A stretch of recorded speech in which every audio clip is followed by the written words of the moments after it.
your New York Knicks. Shout out the New York Knicks. The New York Knicks advanced for the second year in a row. They beat the Philadelphia 76ers in Game 6. Interesting game, too. The way they started off the game, they were beating the doors off of the Sixers. They were hitting shots, playing great defense, playing swarming defense. And then something happened where I was watching this game that really gave me some reservation about them going forward. I didn't like what I saw. I like the fact that they battled back because they ended up being up big and down double digits at some point in the second half of that game, and they came back and won. But Tom Thibodeau ends up always overplaying his players, overplaying his starters. But I saw that there was a stretch. It was like a 10-minute stretch between the first quarter and the second quarter where too many threes being shot, frantic basketball. They didn't know how to slow it down. And instead of them realizing what was going on, they just kind of fell into this trap of bad basketball for like a good 11 minutes. Didn't realize that Buddy Hield came into the game after not playing much the last two games. Right. You know what he's coming in for. And at that point, I did not see the adjustment. The adjustment, exactly, to be able to say, hey, Buddy's in the game. We don't need to see him seeing the ball go in.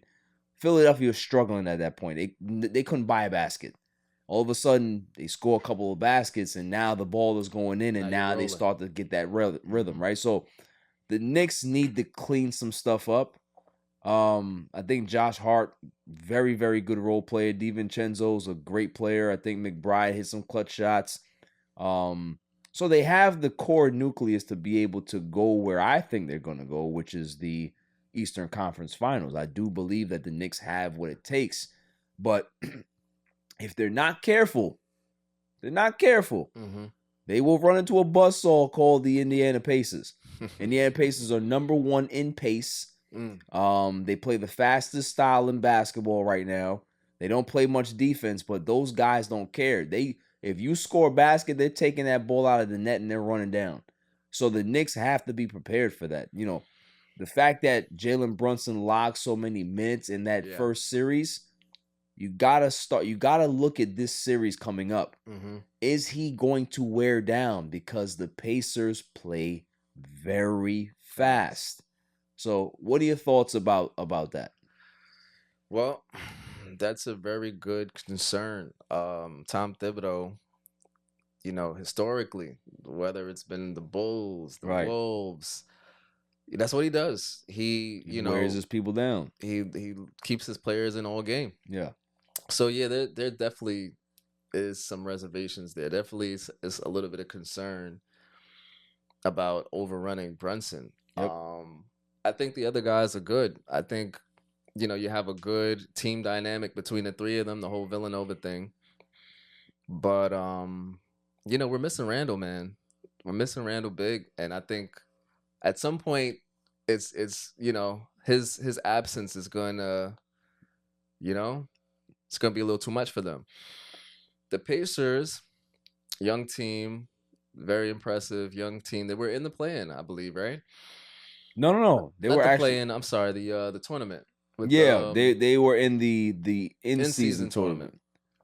Very impressive young group. Tyrese is going to the USA team, so they have a lot of good things. They picked up Siakam. You know what's crazy about this matchup? If you're thinking about it, go ahead.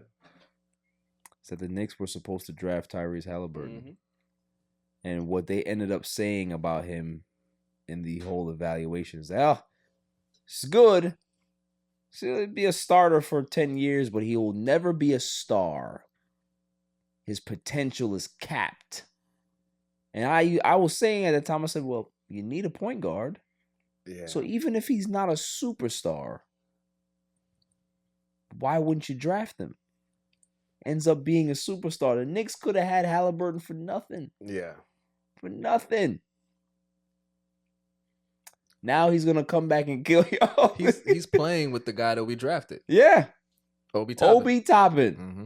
So the guy that they took instead of him is on the Pacers, and I'm sure he's ready to play the New York Yeah, Knicks. a lot of storylines, man. There's a lot of history between the Knicks and the Pacers.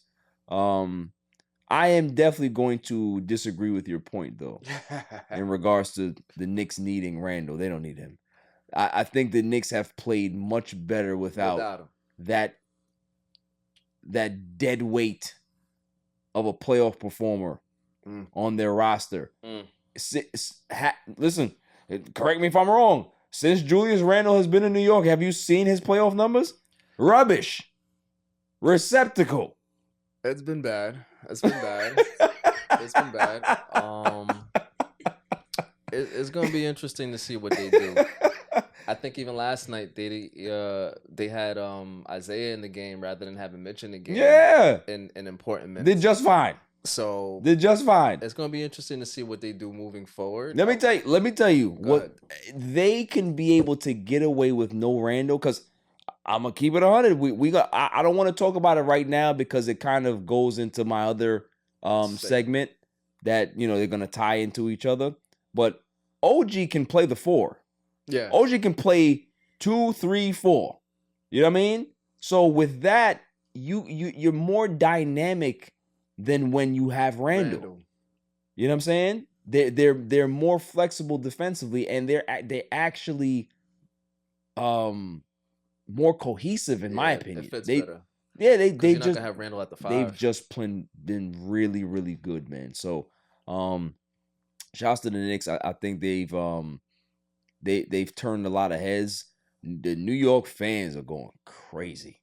They're going crazy. They took over Philly.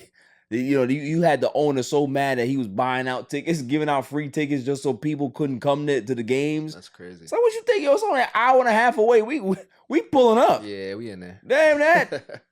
You know what I'm saying? Nobody care about Philly. You ever been to that where the arena is at? All their sporting arenas are on the same block. It's kind of dope. I like that. But not much to it. Not a big Philly fan. Yeah, I mean, we went to Mania. You know what I'm saying? Yes. Wasn't impressed. No. Wasn't impressed at all. No, unfortunately. So like, what's this rubbish? Especially the Citizens Bank. Look like a little toy store. Get the crap out of here. It's not a real ballpark. It's not Citi Field. Yeah, it wasn't too nice out there. No.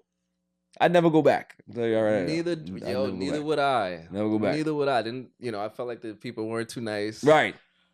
See, that's crazy that you felt the same way. I had a Philly cheesesteak, was garbage. Yeah, I didn't even try it because I knew I had better cheesesteaks up here. Yeah, I know what I'm getting from here. So I'm with you. I think we got the better deal already. Facts. Here in New York. Facts. You know what I mean? Nothing against Philly. We love you guys. Couldn't wait to leave. I'm staying home. You can say that. I couldn't wait to leave. Get out of that scum city.